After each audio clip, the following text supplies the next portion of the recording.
겨울만 되면 자연스럽게 떠오르던 풍경이 있었습니다. 학교 앞, 골목 어귀, 지하철 출구 옆에서 김이 머락머락 올라오던 붕어빵 노점. 그런데 요즘은 어떻습니까? 올해는 붕어빵 파는 데가 없네. 이 말 한 번쯤 해보셨을 겁니다. 붕어빵이 사라진 걸까요? 아니면 우리가 못 찾는 걸까요? 오늘은 붕어빵 장사가 왜 점점 사라지고 있는지 단순한 유행이 아니라 구조적인 이유를 중심으로 짚어보겠습니다. 먼저 가장 큰 이유는 자리 문제, 즉 입지 규제입니다. 붕어빵 노점 대부분은 정식 허가가 아닌 경우가 많습니다. 과거에는 단속이 느슨했고 겨울철 서민간식이라는 인식 덕분에 묵인되는 분위기도 있었죠. 하지만 지금은 다릅니다. 보행자 민원, 상인 민원, 안전 문제까지 겹치면서 구청 단속이 훨씬 강해졌습니다.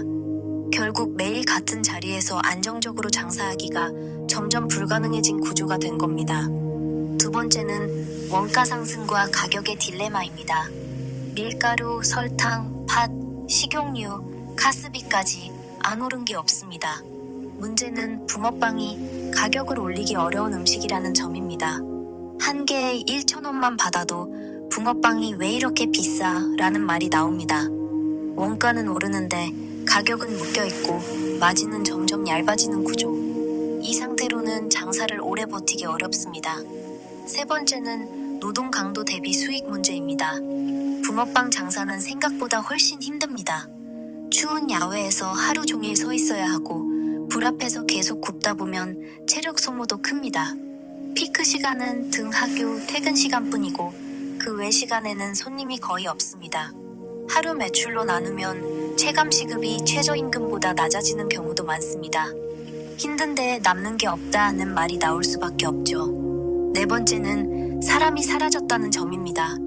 예전 붕어빵 장사는 중장년층이나 가족 단위가 많이 했습니다. 하지만 지금은 상황이 다릅니다. 배달, 쿠팡 알바, 단기 일자리처럼 상대적으로 덜 추운 실내, 이동형 일이 많아졌습니다. 굳이 추운 길거리에서 불법 단속 걱정까지 하며 붕어빵을 팔 이유가 점점 사라진 겁니다. 다섯 번째는 소비자 기준의 변화입니다. 요즘 소비자들은 카드 결제, 위생, 깔끔한 환경을 기대합니다. 하지만 노점 붕어빵은 카드 단말기, 영수증, 위생 설비를 모두 갖추기 어렵습니다. 또 화재나 사고가 나면 책임을 개인이 전부 져야 하는 구조죠.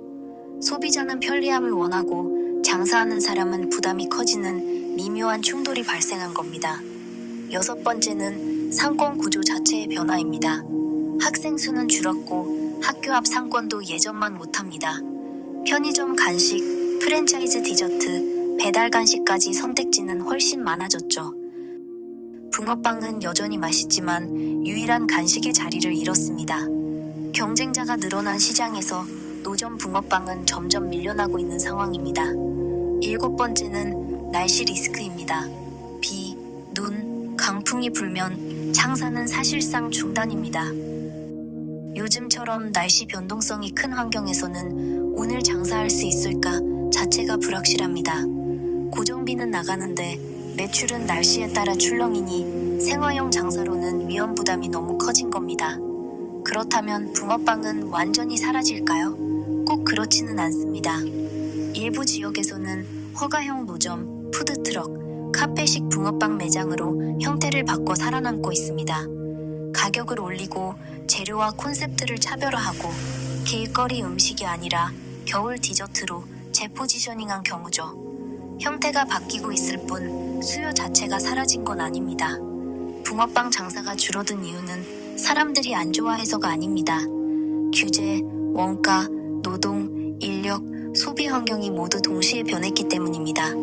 우리가 느끼는 붕어빵이 안 보인다는 감정은 단순한 추억의 상실이 아니라 골목 경제가 변하고 있다는 신호일지도 모릅니다.